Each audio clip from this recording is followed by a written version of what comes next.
Thank you, Deputy Speaker, and I grieve this afternoon for the people of Victoria. I grieve because under this Allan Labor government, life is getting harder.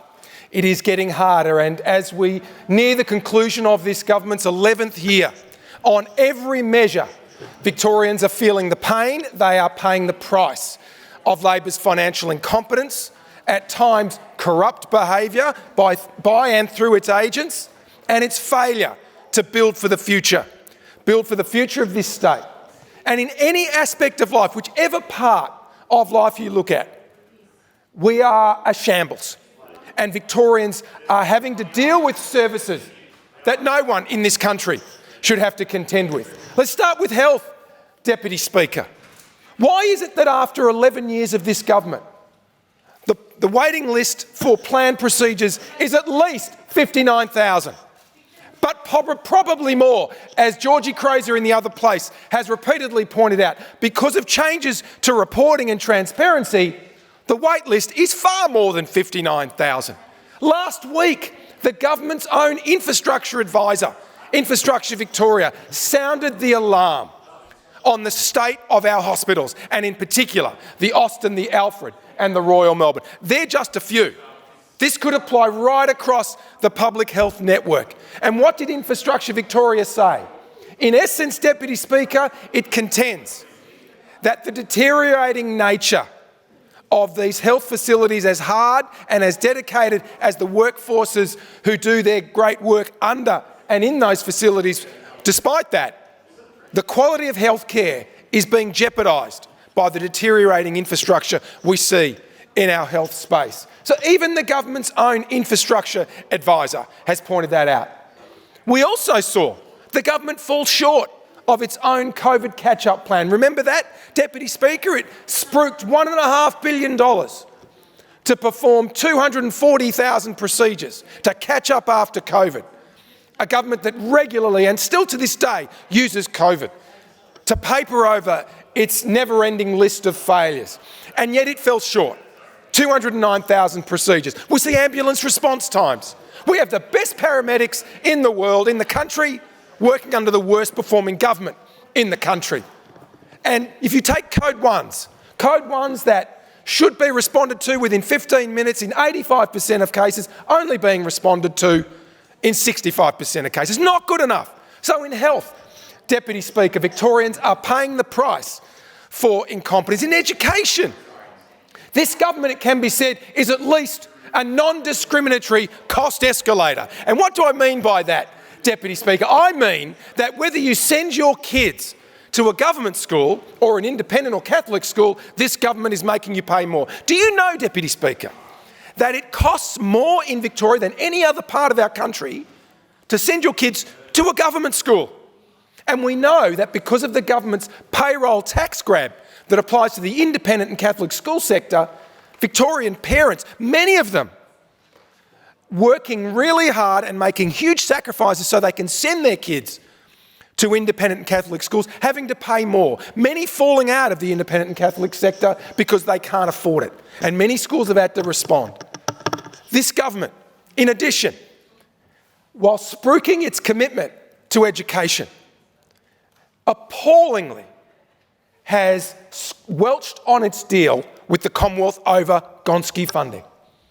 It has pushed out to as early as 2031 from 2028 and possibly out to 2034, $2.4 billion of funding that should be there for government schools, and those opposite should be ashamed. Should be ashamed. Because not only is it becoming more expensive to send your kids to a government school, it's going to get even worse as pressure on enrolments right across the government school sector, again with the best teachers in the country, but having to deal with a government that is shortchanging education. Look at the infrastructure program this government spruiks on government schools.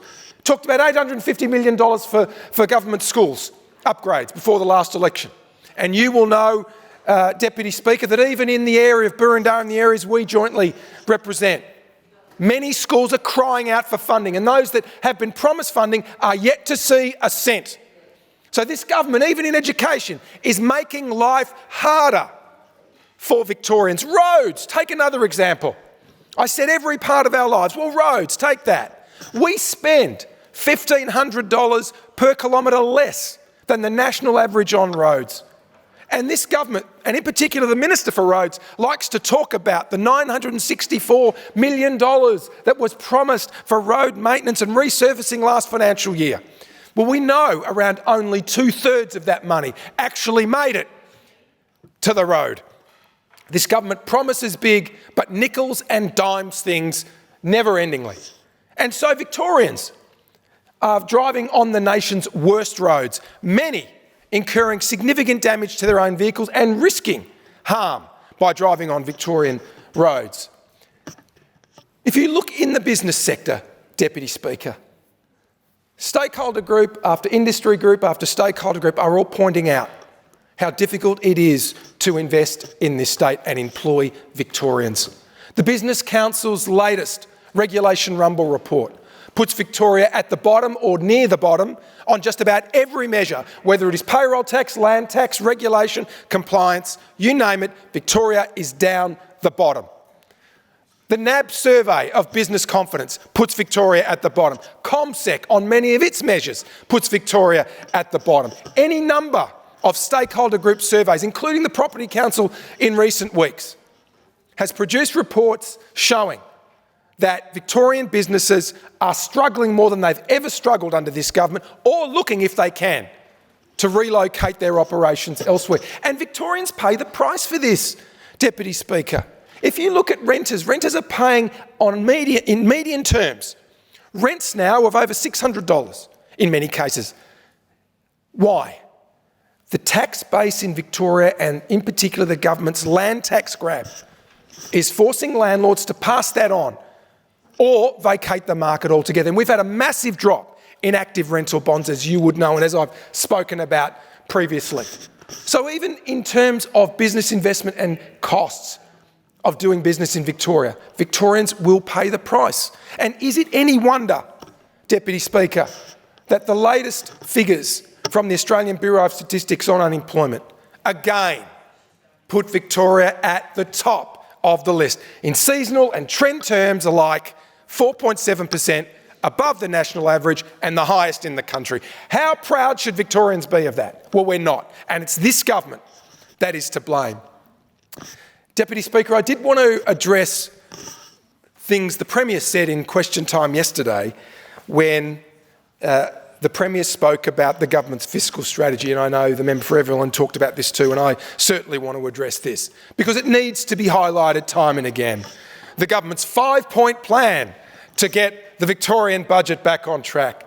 Oh, what a hoax it is. What a hoax it is. Step 1, creating jobs, reducing unemployment and restoring economic growth. Well, let's just look at the record and the forecasts on this, Deputy Speaker. Creating jobs, we have the highest unemployment in the country. But more than that, the government's own budget forecasts have unemployment over the forward estimates rising.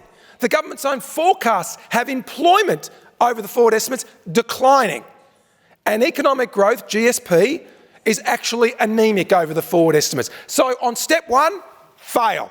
Fail on step 1. Step 2, an operating cash surplus.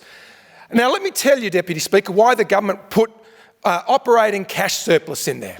Because the operating cash surplus excludes money paid in terms of capital outlays. So sure, the government says, oh, but look, this year, this financial year and in the years ahead, we've got an operating cash surplus. This year it's $6 billion. But when you add in, as the government should, outlays on capital projects, what do you see? You see a fiscal cash deficit of $10 billion and deficits into the future. And why is that important? It is important because, as the Victorian Auditor General has pointed out, the fiscal cash deficit which this government has delivered for the last 8 years, and it appears it will go on and on, as the Auditor General points out, ongoing and continuing and prolonged fiscal cash deficits jeopardise the state's economic security and financial prosperity. It has a real impact. So in terms of the operating cash deficit or surplus, don't be fooled when the government says it's met step 2. It has failed on step 2. The operating result. The government points to a small surplus, but again, how was that surplus produced? Nothing structural, nothing that's due to the government's good work. What the government has done is profit from the GST reallocation. Okay, we'll take that. But it's also ripped dividends out of agencies to prop up its own operating result. And that's not a good way to run the state's finances. And then we come to the two last measures, stabilising net debt as a proportion of GSP and then reducing net debt as a proportion of GST. Well, let's just break this down a bit, Deputy Speaker. The truth is Victoria's debt continues to rise. And what we're seeing in the budget papers, and again, as the Auditor General's reporting on this shows, whilst the general government sector, which is what most commentators look at, might have come in a bit shorter than forecast originally at $150 billion last financial year, as opposed to $155 billion. Make no mistake, what this government is doing is shifting debt off the general government sector's books and into what we call the non-financial public sector. So to give you an example of what I mean, the government points to the 2024-25 result and it says, well, that came in at less than 24.5%, it came in at 23.7% of GST. So we are reducing debt as a proportion of GSP. But no. When you look at debt overall, as the government's own financial report, which it tabled in this place last month shows, is that when you look at the debt picture overall, it actually went up as a proportion of GSP from 25.6 to 27.6 of GSP. So you've got to look beyond the government's rhetoric.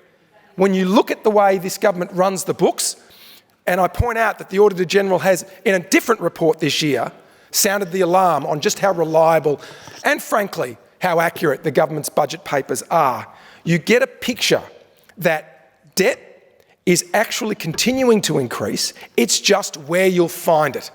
So the government, through all of its delivery agencies, particularly in infrastructure, is basically shifting that debt burden. And so what does that mean?